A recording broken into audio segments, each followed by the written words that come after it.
The discussion of Mr. Collins's offer was now nearly at an end, and Elizabeth had only to suffer from the uncomfortable feelings necessarily attending it, and occasionally from some peevish allusions of her mother.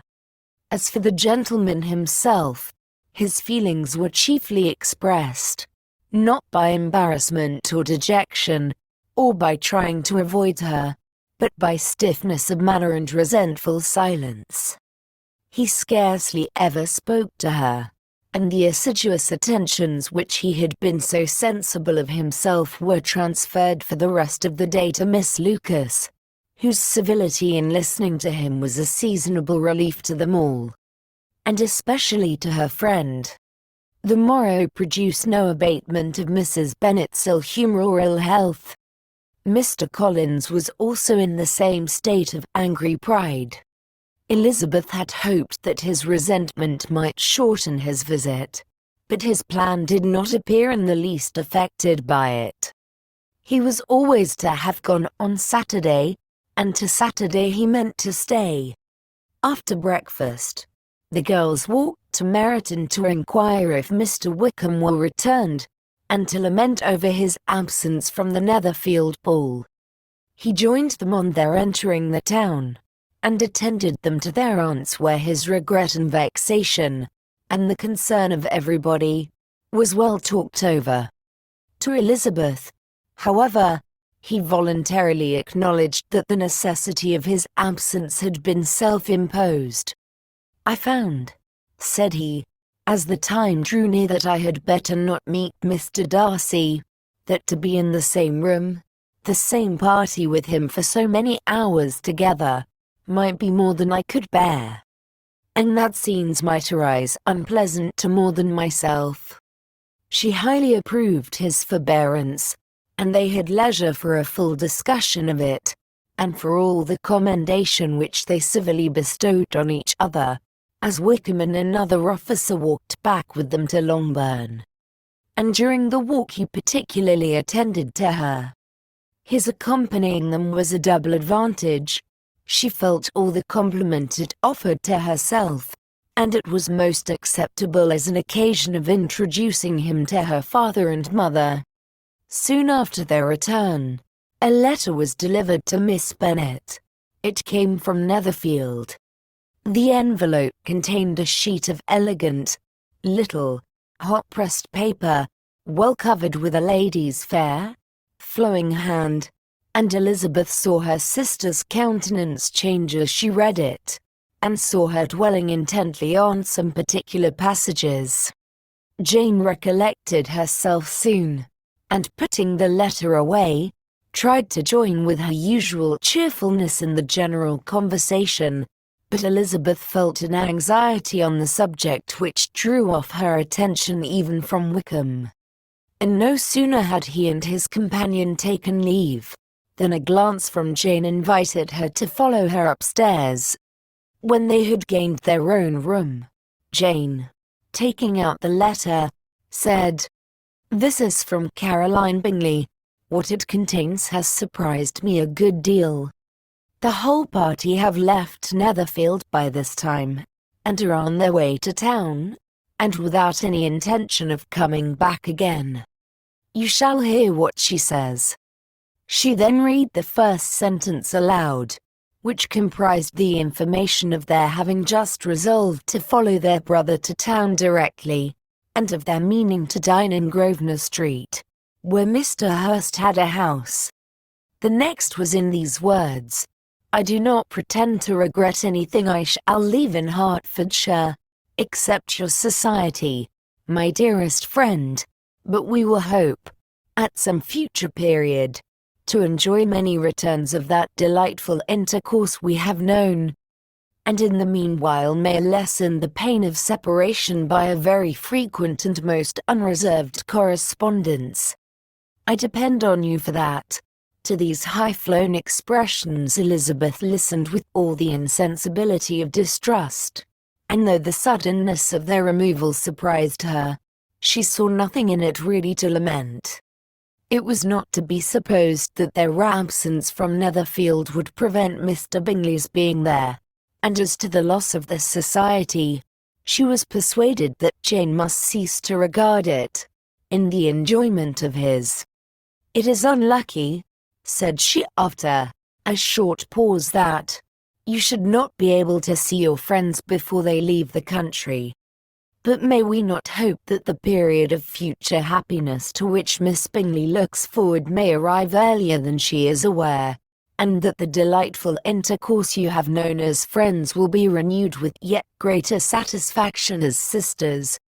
Mr. Bingley will not be detained in London by them.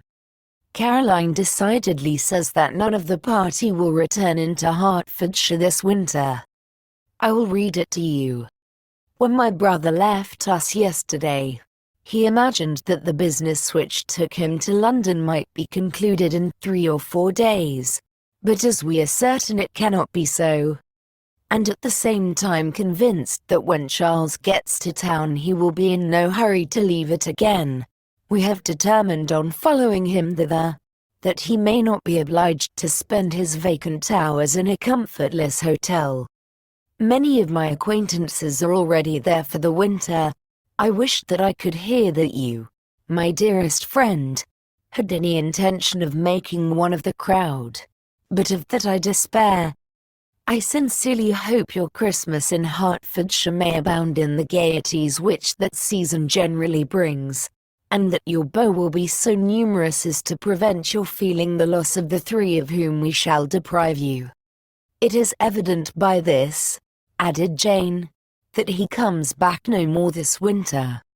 It is only evident that Miss Bingley does not mean that he should. Why will you think so? It must be his own doing. He is his own master. But you do not know all.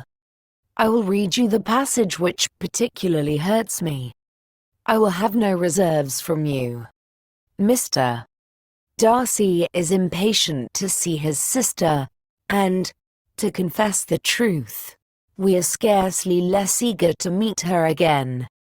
I really do not think Georgiana Darcy has her equal for beauty, elegance, and accomplishments, and the affection she inspires in Louisa and myself is heightened into something still more interesting from the hope we'd e'er entertain of her being hereafter our sister. I do not know whether I ever before mentioned to you my feelings on this subject, but I will not leave the country without confiding them, and I trust you will not esteem them unreasonable. My brother admires her greatly already. He will have frequent opportunity now of seeing her on the most intimate footing. Her relations all wish the connection as much as his own, and a sister's partiality is not misleading me, I think, when I call Charles most capable of engaging any woman's heart. With all these circumstances to favor an attachment, and nothing to prevent it, am I wrong, my dearest Jane, in indulging the hope of an event which will secure the happiness of so many? What do you think of this sentence, my dear Lizzie? Said Jane as she finished it. Is it not clear enough?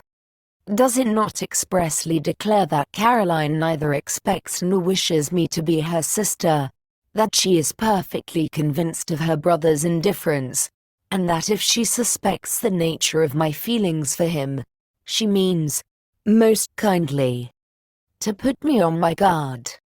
Can there be any other opinion on the subject? Yes, there can, for mine is totally different. Will you hear it? Most willingly. You shall have it in a few words. Miss Bingley sees that her brother is in love with you, and wants him to marry Miss Darcy. She follows him to town in hope of keeping him there, and tries to persuade you that he does not care about you. Jane shook her head. Indeed, Jane, you ought to believe me. No one who has ever seen you together can doubt his affection. Miss Bingley, I am sure, cannot. She is not such a simpleton. Could she have seen half as much love in Mr. Darcy for herself, she would have ordered her wedding clothes. But the case is this, We are not rich enough or grand enough for them, and she is the more anxious to get Miss Darcy for her brother, from the notion that when there has been one into marriage, she may have less trouble in achieving a second. In which there is certainly some ingenuity, and I dare say it would succeed, if Mr. Borg were out of the way. But, my dearest Jane, you cannot seriously imagine that because Miss Bingley tells you her brother greatly admires Miss Darcy, he is in the smallest degree less sensible of your merit than when he took leave of you on Tuesday.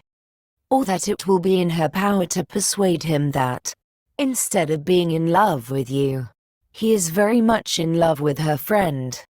If we thought alike of Miss Bingley, replied Jane, your representation of all this might make me quite easy.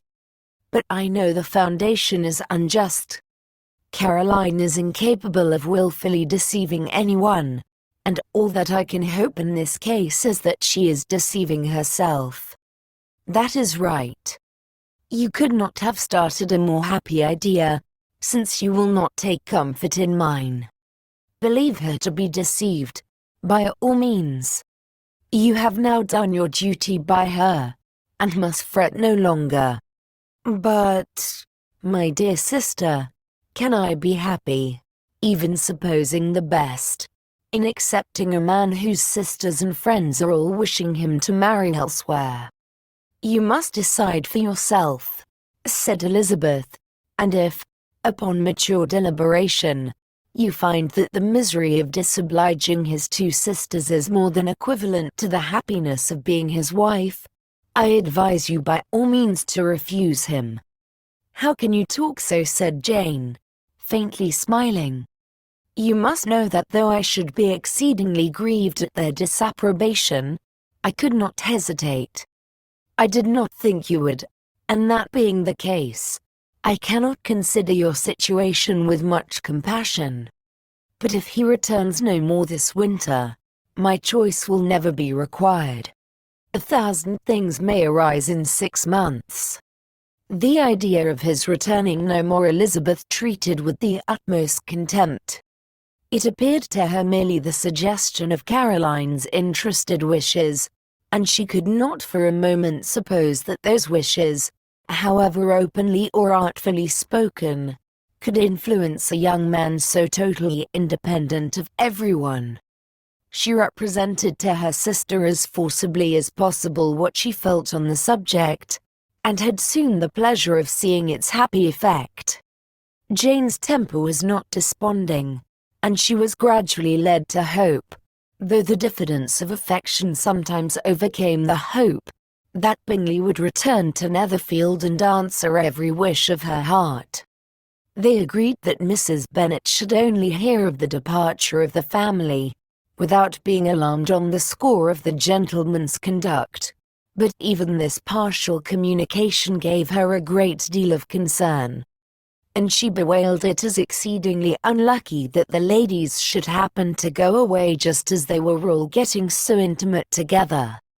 After lamenting it, however, at some length, she had the consolation that Mr. Bingley would be soon down again and soon dining at Longbourn, and the conclusion of all was the comfortable declaration that though he had been invited only to a family dinner, she would take care to have 2 full courses.